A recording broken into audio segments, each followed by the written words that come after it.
ನಮ್ಮ ನಾಯಕರು ಹಾಗೂ ಕೇಂದ್ರದ ಸಚಿವರಾದಂಥ ಸನ್ಮಾನ್ಯ ಕುಮಾರಣ್ಣವರ ಬಗ್ಗೆ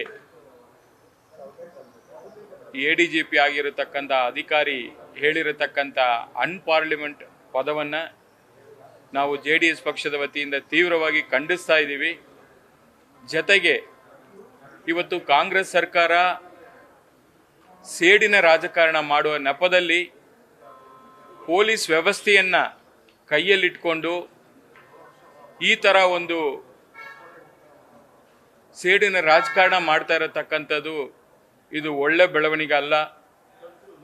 ಕಾನೂನಲ್ಲಿ ಹೋರಾಟ ಮಾಡೋಕ್ಕೆ ಎಲ್ರಿಗೂ ಕೂಡ ಅವಕಾಶ ಇದೆ.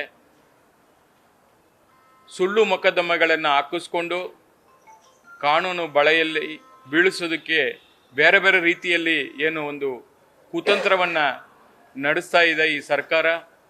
ಕಾಂಗ್ರೆಸ್ನ ನಾಯಕರುಗಳು ಯಾವ ರೀತಿಯಲ್ಲೆಲ್ಲ ಕೂಡ ಪ್ರಯತ್ನ ಪಡ್ತಾ ಇದ್ದಾರೆ ಅನ್ನೋದು ಭಾಳ ಸ್ಪಷ್ಟವಾಗಿ ಗೊತ್ತಾಗ್ತಾ ಇದೆ.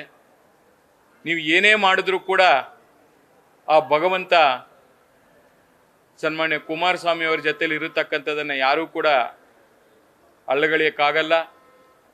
ಅವರು ಯಾವಾಗ ಮಂಡ್ಯಗೆ MP ಆಗಿ ಸ್ಪರ್ಧೆ ಮಾಡೋ ಸಂದರ್ಭದಲ್ಲಿ ಮಾನ್ಯ ಮುಖ್ಯಮಂತ್ರಿಗಳು ಹೇಳ್ತಾ ಇದ್ರು, ನೀವು ಯಾವುದೇ ಕಾರಣಕ್ಕೂ ನೀವು ಗೆಲ್ಲೋದಿಲ್ಲ, ಸೋಲ್ತೀರಾ ಅಂತ ಹೇಳಿ ಪದೇ ಪದೇ ಹೇಳಿಕೆ ಕೊಡ್ತಾ ಇದ್ರು. ಅವ್ರು ಗೆದ್ದ ಮೇಲೆ ಮತ್ತು ಕೇಂದ್ರ ಸಚಿವರೂ ಆದ ಮೇಲೆ ಅದನ್ನು ಅವ್ರ ಕೈಯಲ್ಲಿ ಅರಗಿಸ್ಕೊಳ್ಳೋಕ್ಕಾಗಲಿಲ್ಲ. ಅದಕ್ಕೋಸ್ಕರ ಏನಾದರೂ ಮಾಡಿ ರಾಜಕೀಯವಾಗಿ ದೇವೇಗೌಡರ ಫ್ಯಾಮಿಲಿಯನ್ನು ಮುಗಿಸ್ಲೇಬೇಕು ಅಂತ ಹೇಳಿ ಏನು ಹೊರಟಿದ್ರು ಅದು ಅವ್ರ ಕೈಯಲ್ಲಿ ಆಗ್ತಾ ಇಲ್ಲ. ಇವತ್ತು ತನ್ನ ಮೇಲೆ ಬಂದಿರತಕ್ಕಂಥ ಆರೋಪಗಳನ್ನು ಇವತ್ತೇನು ಜನ ಬೀದಿ ಬೀದಿಯಲ್ಲಿ ಏನು ಚರ್ಚೆ ಮಾಡ್ತಾ ಇದ್ದಾರೆ, ಈ ಸರ್ಕಾರದ ಭ್ರಷ್ಟಾಚಾರವನ್ನು ಮುಚ್ಚಾಕ್ಲಿಕ್ಕೋಸ್ಕರ ಈ ಥರ ವಿರೋಧ ಪಕ್ಷದವರುಗಳ ಮೇಲೆ ಈ ಥರ ಒಂದು ಕುತಂತ್ರ ಮಾಡ್ಕೊಂಡು ಬರ್ತಾ ಇದೆ. ಬಹುಶಃ ಇವತ್ತು ಏನು IPS ಕೇಂದ್ರದ ಕ್ಯಾಡರ್ ಏನಿದೆ ಅದರ ನಿಯಮಗಳನ್ನು ಪಾಲನೆ ಮಾಡದೆ ಇಂಥ ಒಂದು ಸ್ಟೇಟ್ಮೆಂಟ್ ಕೊಡೋ ಮೂಲಕ ಈ ಒಂದು ADGP IPS ಅಧಿಕಾರಿ ಕಾನೂನನ್ನು ಉಲ್ಲಂಘನೆ ಮಾಡಿ ಇವತ್ತು ರಾಜಕಾರಣಿ ಅಂತ ಅಲ್ಲ, ಜನಪ್ರತಿನಿಧಿ ಅಂತೂ ಅಲ್ಲ, ಒಬ್ಬ ಕೇಂದ್ರ ಸಚಿವರ ಮೇಲೆ ಈ ಥರ ಒಂದು ಕ್ಷುಲ್ಲಕ ಕಾರಣಕ್ಕೆ ಹೀನಾಯವಾಗಿ ಅನ್ಪಾರ್ಲಿಮೆಂಟ್ ಪದಗಳನ್ನು ಬಳಕೆ ಮಾಡಿರತಕ್ಕಂಥದ್ದು ನಿಜವಾಗಲೂ ಇದು ಒಳ್ಳೆ ಬೆಳವಣಿಗೆ ಅಲ್ಲ. ಹಿಂದೆ ತಮಿಳುನಾಡಲ್ಲಿ ಈ ಥರ ಸೇಡಿನ ರಾಜಕಾರಣ ಇತ್ತು, ಅದಾದ ನಂತರ ಆಂಧ್ರ ಪ್ರದೇಶ್ ತೆಲಂಗಾಣದಲ್ಲಿ ಆಯಿತು, ಇವತ್ತು ಅದು ಕರ್ನಾಟಕ ಕೂಡ ಬಂದಿರತಕ್ಕಂಥದ್ದನ್ನು ನಾವು ನೋಡ್ತಾ ಇದ್ವಿ. ಎಲ್ಲಿ ಕೂಡ ಡೆವಲಪ್ಮೆಂಟ್ ಆಗಲಿ ಅಭಿವೃದ್ಧಿ ಕೆಲಸಗಳ ಬಗ್ಗೆ ಆಗಲಿ ಯಾವುದೇ ಸಚಿವರು ಚರ್ಚೆ ಮಾಡ್ತಾ ಇಲ್ಲ, ಯಾವುದೇ ಸರ್ಕಾರದ ಯಾರೂ ಕೂಡ ಕೆಲಸ ಮಾಡ್ತಾ ಇಲ್ಲ.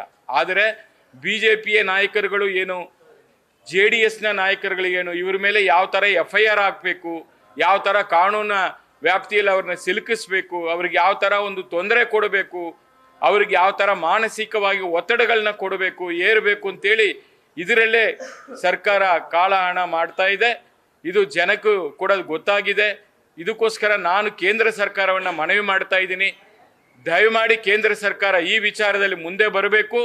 ಇವತ್ತೇನು ADGP ಅವರು ಏನು ಆರೋಪ ಮಾಡಿದ್ದಾರೆ, ಅವರ ವ್ಯಾಪ್ತಿಯಲ್ಲಿ ಬರೆದಿರತಕ್ಕಂಥ ಕೆಲಸಗಳಿಗೆ ಏನು ಕೈ ಹಾಕಿದ್ದಾರೆ, ಯಾವುದೋ ಸರ್ಕಾರದ ನಾಯಕರುಗಳಿಗೆ ಪ್ಲೀಸಿಂಗ್ ಮಾಡೋಕ್ಕೆ ಹೋಗಿ ಅವ್ರು ಎಲ್ಲೋ ಕೂತ್ಕೊಂಡು ಪತ್ರ ಬರೆದು ಯಾವುದೋ ಥರ ಮೀಡಿಯಾಗೆ ಬಿಡುವಂಥ ಕೆಲಸವನ್ನು ಇವತ್ತೇನು ಮಾಡ್ತಾ ಇದ್ದಾರೆ, ಇವರು ವಿರುದ್ಧವಾಗಿ ಕ್ರಮ ಕೈಗೊಳ್ಳಬೇಕು. ಕೇಂದ್ರ ಸರ್ಕಾರ ಕೂಡಲೇ ಅದ್ರ ಕಡೆ ಗಮನ ಹರಿಸಬೇಕು. ಅಷ್ಟುವರೆಗೂ ಅಧಿಕಾರಿಯನ್ನು ಅಮಾನತಲ್ಲಿ ಕೂಡ ಇಡಬೇಕು ಅಂತೇಳಿ ಈ ಸಂದರ್ಭದಲ್ಲಿ ನಾನು ನಿಮ್ಮ ಮಾಧ್ಯಮದ ಮೂಲಕ ನಾನು ಕೇಳ್ಕೊತಾ ಇದ್ದೀನಿ. ನ್ಯೂಸ್ ಫಸ್ಟ್ ನಿರ್ಭೀತಿಯಿಂದ ನಿಮ್ಮ ಪರವಾಗಿ.